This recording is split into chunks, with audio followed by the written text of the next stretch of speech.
Welcome in, everybody, to the Pack-A-Day Podcast. I'm your host, Andy Herman. You can follow me on Twitter at Andy Herman NFL. Hope this week is treating you well. Appreciate you taking some time out of your day to join me here. And today I figured I would go through my kind of perceived Packers depth chart on the offensive side of the ball. So I don't know about anyone else, but every now and again I like to go out to our lads and just kind of cruise the depth charts for different teams. And over the years, I've sort of noticed they do a mostly good job of keeping track of the players and stuff like that. But if you know the team very well, the depth chart's all over the place. KB Anento was still at wide receiver up until I think just like a few weeks ago. And of course, he's been a corner for 2+ years. Bronson Kafusi, the player who's been at tight end, was still at defensive line until not too long ago. Last year, they made changes kind of that didn't always make sense. And even now, I think if you look at it, there's still some stuff that, they got Elton Jenkins as the starting center, just some things like that. So it's not always the most up to date. And if you go, I don't even know if Packers.com has one up to date. Usually they don't do it until training camp, if I remember correctly. And even then it's like an unofficial depth chart. So I try to keep track of it once training camp hits to see kind of like who's rotating in with what rotations and things like that. But I figured I would go through my kind of perceived depth chart at this point of the offseason as we, sort of start preparing for training camp coming up here in about a month. So let's just go offensive side of the ball and just kind of go one by one, position by position. And I'll go through, any sort of, gray areas with some of these where they're kind of stacked up and where I think, some of the starters are, backups, and after that, and so on and so forth. So let's start at quarterback.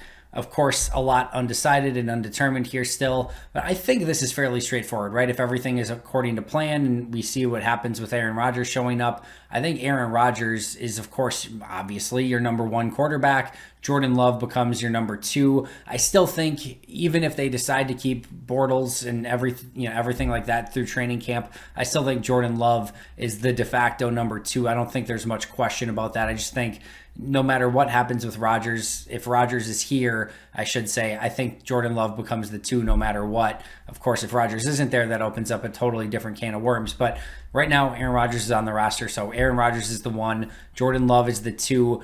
I think Blake Bortles is the three at this point. Kurt Benkert is the four, and then Jacob Dolegala is the five. I think 1, 2, and 5 are pretty safe bets at this point, again, assuming everyone's actually there.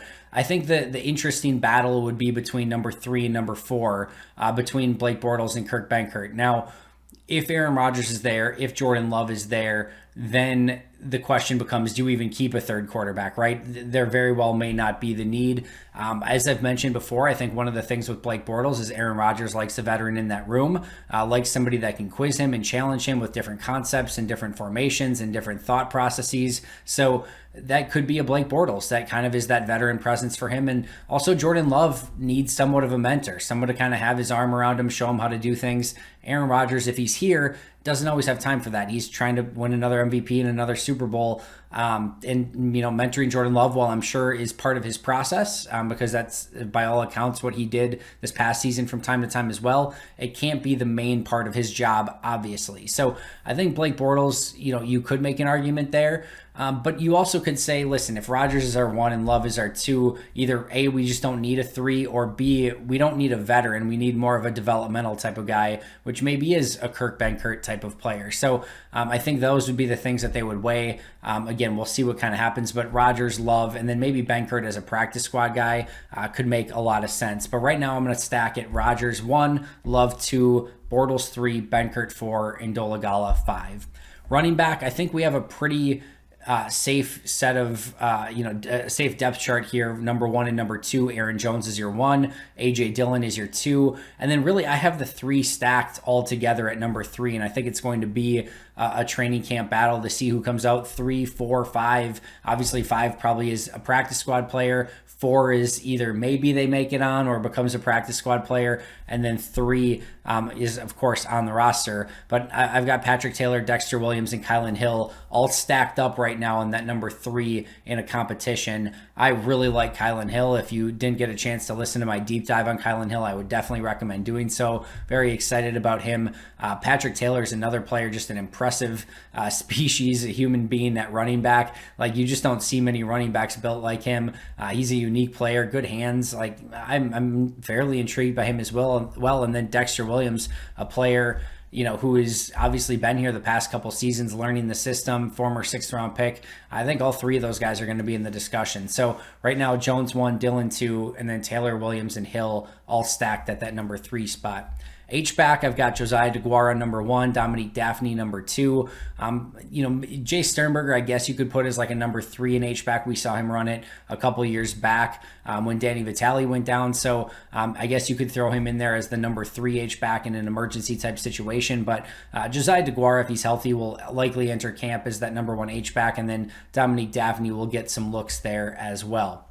Wide receiver, Devontae Adams is your number 1. Then on that number 2 line, I sort of have it stacked, MVS and Allen Lazard.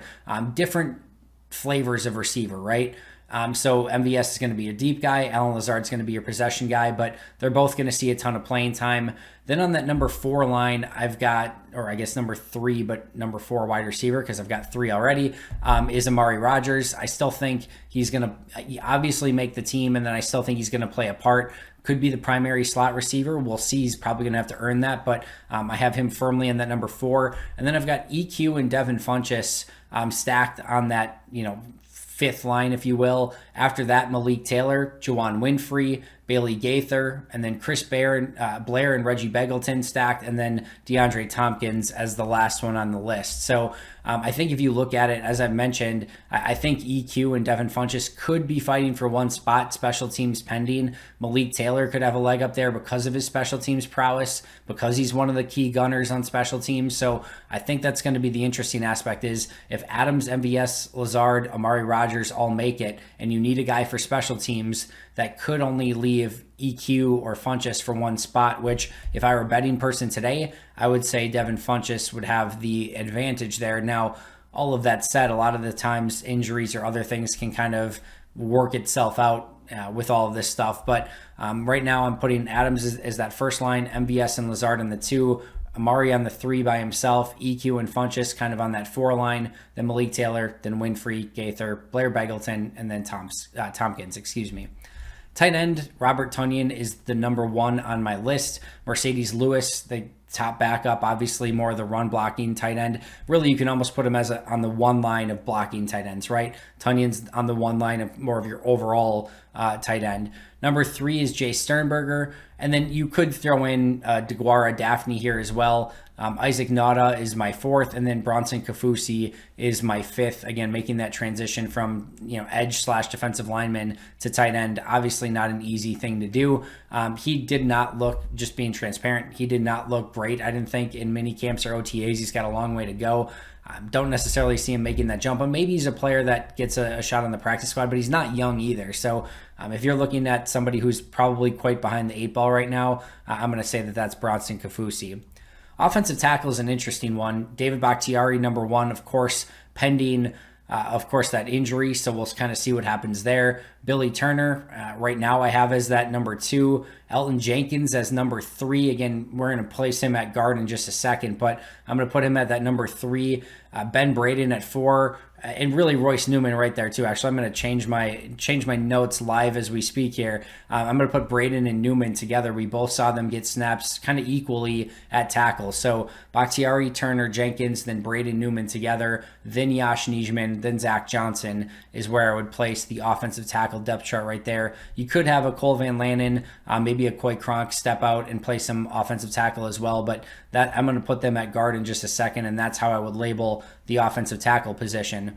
Elton Jenkins would be the number 1 guard. Again, he might have to kick the tackle. He could kick the center in a pinch if need be, but ideally I think you want him as your number 1 guard. And then my number 2 line at guard, I've got 4 players, and I think it's all going to be up for grabs between John Runyon Jr., Lucas Patrick, Ben Braden, and Royce Newman. I think all 4 of those guys are going to be competing for a starting spot, or 2 starting spots if Bakhtiari does in fact start the season on the injured list and Elton Jenkins kicks out the left tackle. Then 2 of those 4 will be in line for starting spots, but I think that's going to be a great competition. Right after them, I've got Simon Stepaniak, then Cole Van Lanen, then Coy Cronk, and then Jacob Capra after that. So that's how I would stack the guard position right now. And then last but not least, center. Right now, I'm putting Josh Myers on that number 1 line at center. I'm going to put Lucas Patrick number 2. I think Elgton Jenkins, probably the best center the Packers have, right? If everything was in a vacuum and you just said put your best center on the field, I think that's Elgton Jenkins. But I think that they just have bigger plans for him, right? So I think even in a pinch, if Myers goes down, I think they move Patrick to center so that they can keep Jenkins probably at tackle to begin with, or maybe at guard.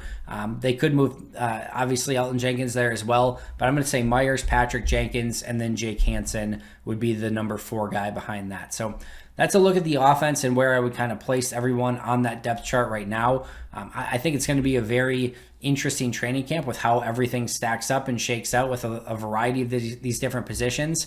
I think offensive line, a lot of the place where those battles are going to take place, maybe that EQ Funchess battle, that number 3 running back spot. I don't think there's a ton of spots up for grabs here. I don't think there's a ton of things that are going to shock us or surprise us, but I do think there's going to be some fun battles, and I think really the back end of that group where you're fighting for those last roster spots or kind of those practice squad spots, I think that's where we might see some of those battles really heat up in the heat of summer as well. That's going to do it for me today. Again, thank you so much for joining me. Make sure to subscribe if you haven't already. Make sure to check out today's audio version of the podcast wherever you get your favorite podcasts. But until next time, and as always, go Pack Go.